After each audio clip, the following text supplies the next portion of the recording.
முத்து வந்து ஸ்கூலுக்கு போகும்போது 2 கிலோமீட்டர் பர் ஹவர்லேயும் வீட்டுக்கு வரும்போது 1 கிலோமீட்டர் ஹவர்லேயும் போகிறாரு. அவர் எடுத்துக்கிற நேரம் பார்த்தா 3 மணி நேரம். அப்போது ஸ்கூலுக்கும் வீட்டுக்கும் எவ்வளோ டிஸ்டன்ஸ் இருக்குன்னு பார்க்கலாமா? அவர் எடுத்துக்கிற நேரம் இன்ட்டு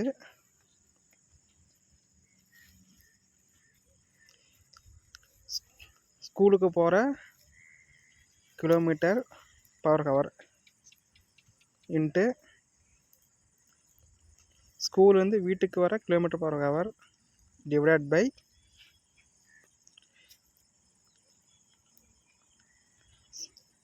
ஸ்கூலுக்கு போகிற ஸ்பீடோட கிலோமீட்டர் ப்ளஸ்